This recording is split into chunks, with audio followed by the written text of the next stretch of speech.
Good morning, guys. You're all getting ready for your meeting.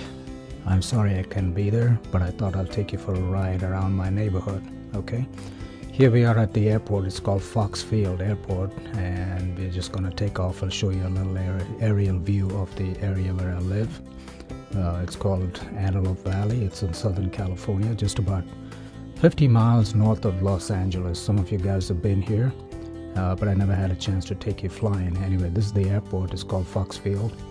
We have one runway. It's runway 24, which means it points to the west, 240.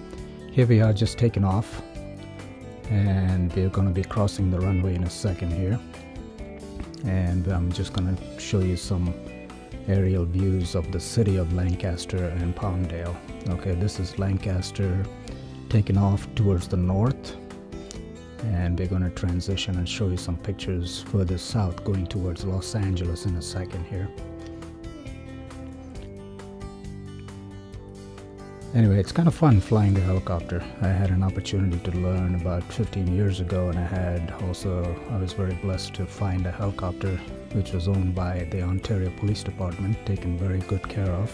That little area with the lake, it's an artificial lake which is formed from the water we get from the aqueduct, which goes all throughout California, north and south. So that's a lake where you can have little boats and stuff that you can use for fishing, and the road going up would be the road that goes down to Los Angeles. Here we're going north towards Mojave, or a town called Mojave. This is all part of the Mojave Desert, which extends for hundreds of miles from the west to the east towards Las Vegas. Anyway, what I'm doing now is creating a little trim, getting ready to land in a place called Ridgecrest, which is about 100 miles away. This town is pretty famous because all the weapons that we use in Iraq and Pakistan and all those are really made here and tested here at the China Lake Naval Weapons Center. Anyway, here we're getting ready to land. What I do is on my left hand, I reduce the power, and then I do a descent into the hospital helipad right there. So you can see all the bunch of rocks over there next to the helipad. I land on the rocks so that I don't take up space on the helipad, which is used for EMS, or emergency medical system helicopters. They come down.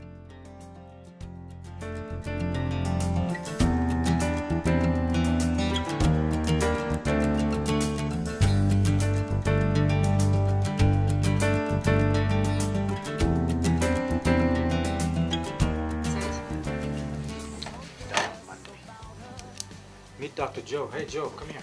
Yeah, please. I saw you coming down in the helicopter today. This is Dr. Joe, my buddy from Ridgecrest. Best doctor in town. He's always available.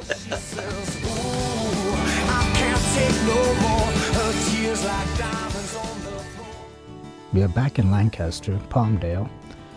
This green area there, the industrial area, which is also called the Enterprise Zone. And that red arrow there starts on the bottom of the picture, which is the Palmdale Hospital Medical Center, which is a brand new hospital. And that road with the red color leads up to a 2.5 acre lot where I'm going to build this building you're looking at right there.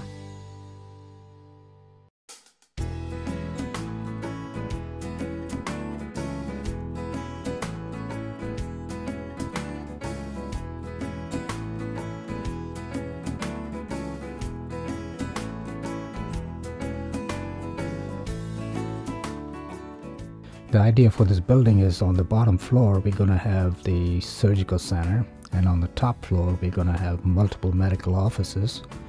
And on the terrace, the third floor from the office, you can get out into a patio area. And on the roof I'm going to put like a small helipad where I can land the helicopter if I want to. Or it could just be a place where you can just hang out and sunbathe or have a party or whatever. That's just a cutout of the surgical center on the bottom floor.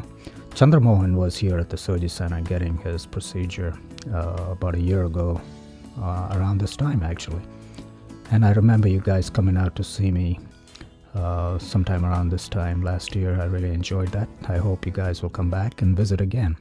This is a little segment I want to show you about something I'm working on. I have all these characters that we created. It's called Bounce. That's going to be the show, so someday you may see Bounce as an animated show on television. My idea is to get it as popular as SpongeBob and all those characters. The problem with a lot of these animated programs is there's no message for the children that watch it. I watch my kids being so absorbed in watching these animated characters, I figured, why don't I create my own? So I got together with my cousin and another friend of mine, and we did some characters about 5 years ago, and I figured we'll give them a little updated look. So one of my contacts, whose parents used to work for Walt Disney, looked at the old characters and said, yeah, let's give them a fresh look. So this is the fresh look for the characters.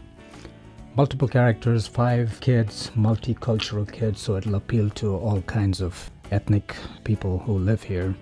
And the guy on the right is called Blue. He's like a coach who hangs out in a gym, and all these kids are from broken families, and they have one place where they come to the gym and get together and use their talents and do something constructive instead of going out there and getting into drugs and all kinds of nonsense that a lot of kids do these days. My idea is to create a show with a message at the end of every 22-minute segment, or create a storyline with a message to promote studying hard, respecting your parents or respecting others, and have a purpose in life, that kind of stuff, you know, where children can actually go to a place and learn something instead of wasting time. Especially the kids these days, when they finish school at 3 o'clock, they got nothing to do, and the parents don't come home till 6 or 7 o'clock, so those 3 or 4 hours, kids hang out and really get into trouble. They get into gangs, they do drugs, they get into sexual activity too soon in life, and really it gets their head all screwed up. So I'm hoping that this show is going to be a very fruitful,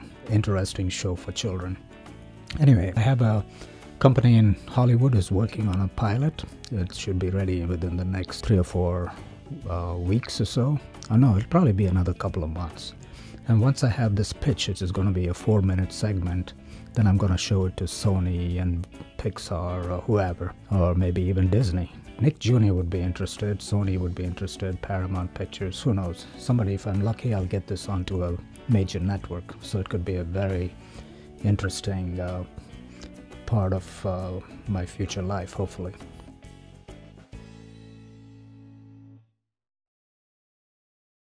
Next, I'm going to talk about my clinical practice, the stuff I do every day. Basically, I'm a urologist, so I see a lot of patients with urological problems that come to me. But over the last couple of years, I had the opportunity to learn age management medicine with a company called Cenegenics, and that really changed my life and how I look at patients anymore. I figured if nothing else, it'll help me age gracefully and stay in shape and stay healthy and all that. Anyway, my typical patient every day is a middle-aged guy, probably in his... Anyway, I even see younger guys who are totally out of shape. Obesity is rampant in America, and even in India, I notice that when I visit.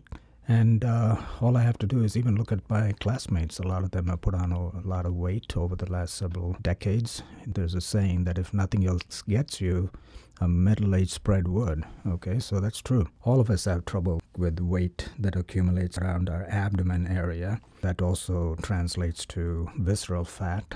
And there's fat also within the organs, like in the liver. In fact, the #1 reason for cirrhosis now is fatty liver, not alcohol-related cirrhosis anymore.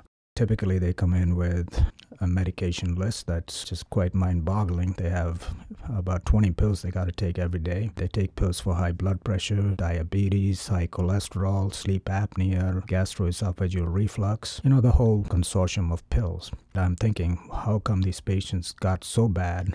Don't they have doctors taking care of them? Typical of modern medicine that you and I have studied, it's evidence-based, but the problem is we don't look at prevention so much. The only preventive medicine we learned in our medical school days was preventive medicine as far as infectious disease like cholera and smallpox and stuff like that. Tuberculosis, we used to talk about that a lot. Anyway, right now, we need to prevent patients from getting to the point where they need 20 different pills to survive. So instead of giving them these band-aids in the form of pills, I think we need to teach them how to lose weight and stress The fact that if they took care of themselves, got all that weight off their bodies, they probably will not need to take all these medicines. The blood pressure will get better, blood sugars will get better as well, so you don't need your diabetes medicines, the reflux goes away. So that is what I've been working on for the last couple of years. Also, I've been exposed on my trips to India to Ayurveda, also traditional Chinese medicine and naturopathic medicine and all these other different modalities we call complementary alternative medicine, CAM. CAM. In America, we are trying to bring in Ayurvedic physicians into the practice here so that they can have a different approach to healing using old Ayurvedic techniques, which you know are about 5,000 years old. I've been to a couple of places in Kerala, and I have a classmate who runs a place down in Kerala at Kalari Kovalikam. We spent a little time over there with my friend Cherry Cherian from high school, and we discussed some stories which were pretty funny. So that's the plan here. Eastern medicine to the west. And I've also been working with some of my friends in Mumbai, and of course with also my dear friend Anbarasu, in trying to form a new medical college down in India where we will teach not only traditional modern medicine, plus also some have an exposure to naturopathic medicine, Ayurvedic medicine, etc. We found a lot in Chennai, which is about 15 miles from the new airport on the road to Kanchipuram. The plan, of course, is to build a hospital first for about 200 or 300 beds. And then once that is built, then we build a medical college next to it and go from there.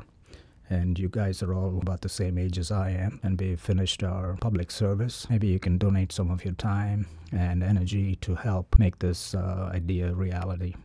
Other things that we're doing, one of them is a wellness center. It's called California Wellness Institute. Patients come to see me for prostate disease or kidney stones or whatever, but all these patients have so many comorbid conditions. They are usually obese. We have 60 to 75% of Americans are overweight.